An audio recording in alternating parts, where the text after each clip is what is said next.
ભાવનગરમાં 2 દિવસ પહેલા ધોધા પોલીસ મથકમાં ફરજ બજાવતા હેડ કોન્સ્ટેબલ દિગ્વિજયસિંહ ગોહિલ દ્વારા આત્મહત્યા કરવામાં આવવાનો ગંભીર મામલો સામે આવ્યો છે। ભૂતેશ્વર ગામ નજીક દવા પી તેમને જીવન અંત લાવ્યો હતો।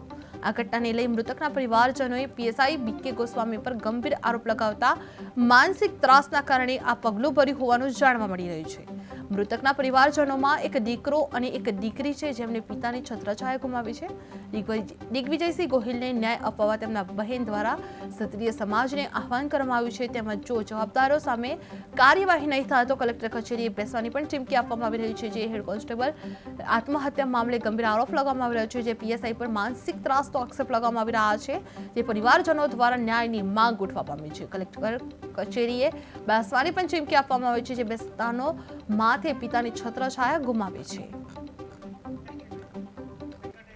ભાવનગરના બગડાણા વિસ્તારમાં યુવાન પર થયેલા હુમલાને લઈને સર્જાયેલ વિવાદ હજુ યથાવત જોવા મળી રહ્યો છે। નવનીત બાલદિયા પર હુમલા બાદ માયાભાઈ આહિરના પુત્ર જયરાજ આહિર સામે ગંભીર આક્ષેપો થયા હતા। જે આ સમગ્ર મામલે પોલીસે શરૂઆતમાં 8 શખ્સોને ઝડપી પાડવામાં આવ્યા હતા। ત્યારબાદ એસઆઈટી દ્વારા વધુ 5 શખ્સોની ધરપકડ કરવામાં આવતા કુલ 13 આરોપીઓ પોલીસના કબજામાં આવ્યા છે।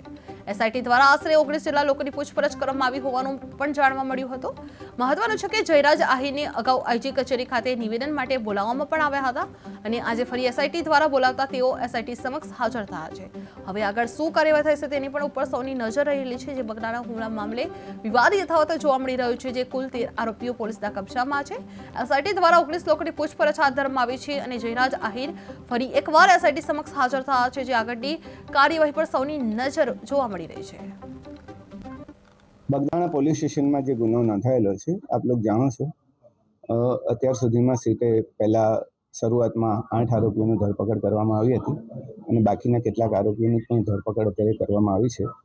આ તમામના નિવેદનો, સંયોગિત સાક્ષીઓના નિવેદનો, કોલ ડિટેલ્સ અને તમામના આધારે જયરાજ આહિરને પણ 3 દિવસ પહેલા અહીંયા બોલાવવામાં આવેલા હતા આઈજી કચેરીએ।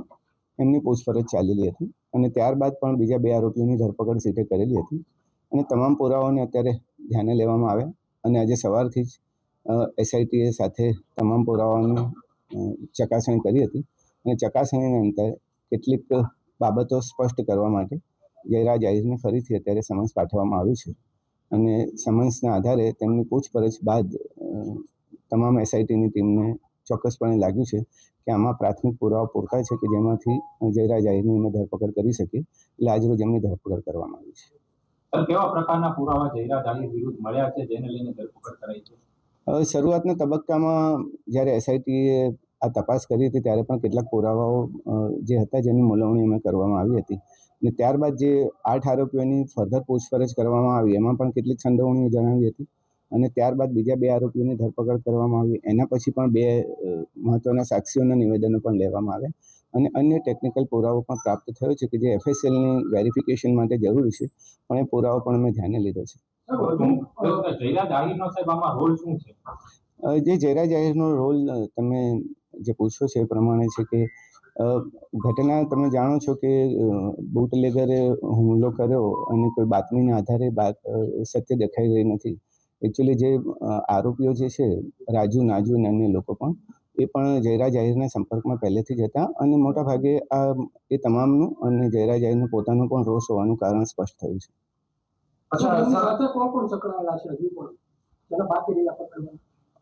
અત્યાર સુધીમાં મોટાભાગના આરોપીઓની ધરપકડ કરી લીધી છે।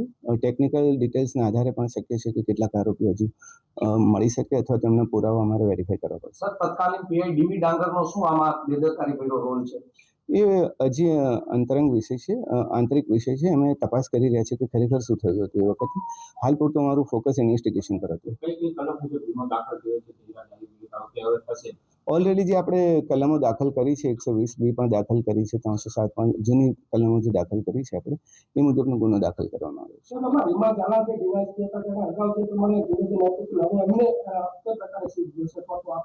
છે। અત્યારે પ્રાથમિક તપાસ એસપી શ્રીને સોંપવામાં આવી છે, એનો રિપોર્ટ આવતા વાર લાગશે। જયરાજ આહિરે જ હુમલો કરાવેલો છે કે બીજી કોઈ ટેકનિકલના આધારે એની ધરપકડ કરી છે, એના આધારે કરી છે?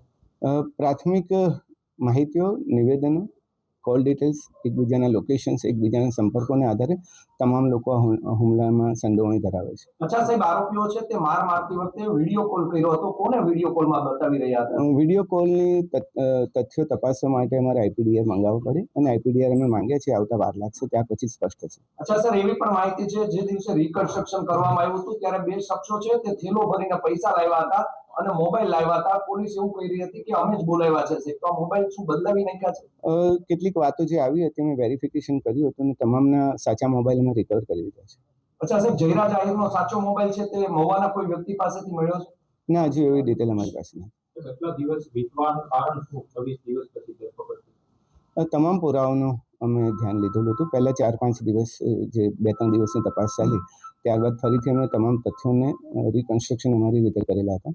તમામ નિવેદનો પણ ફરીથી કરવામાં આવ્યા હતા અને થોડું ઇન્વેસ્ટિગેશનમાં એવો પણ ટાઈમ નથી લાગ્યો જેવું તમે કહો છો. અચ્છા સર, એવી પણ વાત છે કે આમાં જે 8 આરોપી છે તે પૈકીના 6 આરોપી છે તે બોગસ આવી ગયા છે. તેમાં કેટલી સત્યતા?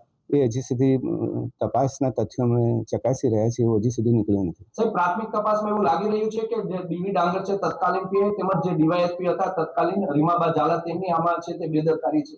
એ તપાસનો વિષય અમે એસપી શ્રીને સોંપેલો છે અને રિપોર્ટ આવતા વાર લાગશે. નવનીત બાલાજીએ જે પુરાવા આપ્યા એના આધારે જયરાજ આહિર સામે જે પુરાવા મળ્યા છે કે પછી કોઈ અને તમામ પુરાવા અમે કહીએ કે તમામ પુરાવાને ધ્યાને લીધા છે. જેટલા આરોપીઓ પકડાયા, જેટલા સાક્ષીઓ મળ્યા, ફરિયાદીના નિવેદનો અને તમામનું અને ટેકનિકલ ડિટેલ્સ, લોકેશન્સના આધારે પણ તમને જે પ્રેસ નોટ આપવામાં આવી છે એમાં તમામનો ઉલ્લેખ છે. એ એક મહત્વના સાક્ષીઓ છે. સર, તપાસ દરમિયાન સોશિયલ મીડિયામાં ઘણા લોકોએ આક્ષેપ કર્યા છે. કોઈ તમારી સામે આવ્યું છે? કઈ ટાઈપના આક્ષેપો?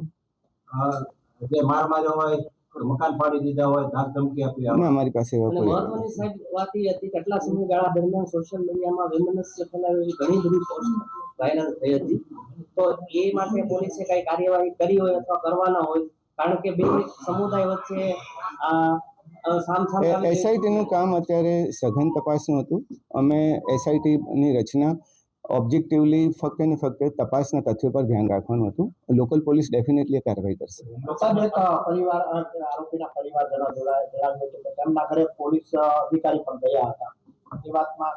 એ બાબતને અમે ધ્યાને લીધી છે અને એની પણ ચકાસણી થઈ રહી છે. અચ્છા સર, જયરાજ આહિરના ફાર્મ હાઉસનો વિડીયો વાયરલ થયો હતો, તેમાં પણ આ કેસના 2 આરોપી ત્યાં બેઠા છે. આ કાવતરું સમગ્ર ક્યાંથી ઘડાયું હતું સાહેબ? એ કાવતરાની ટોટલ તપાસ અમે જ્યાં હજી થોડી વાર લાગશે, અમારે પુરાવાઓ અને ટેકનિકલ ડિટેલ્સની સાથે પછી તમને સિલસિલાબંધ હકીકતો અમે તમને પછી જ આપી શકીશ. અચ્છા સર, કેટલો ટાઈમમાં વિગત આ મીડિયાને આપશો સામે? ડેડલાઇન નહીં કહી શકાય. ઓકે સાહેબ, હવે ખાસ કરીને આજે તમે જ્યારે ખુલાસો કર્યો છે જયરાજ આહિર આરોપી બને છે, બંને સમાજ વચ્ચે વૈમનસ્ય હવે ઊભું ન થાય તેને લઈને ભાવનગર પોલીસનો શું રોલ રહેશે? જો ન્યાયિક તપાસ અમે કરી રહ્યા છે, એસઆઈટીએ ન્યાયિક તપાસ કરી છે, તમામ પુરાવો પણ ધ્યાને લીધા છે.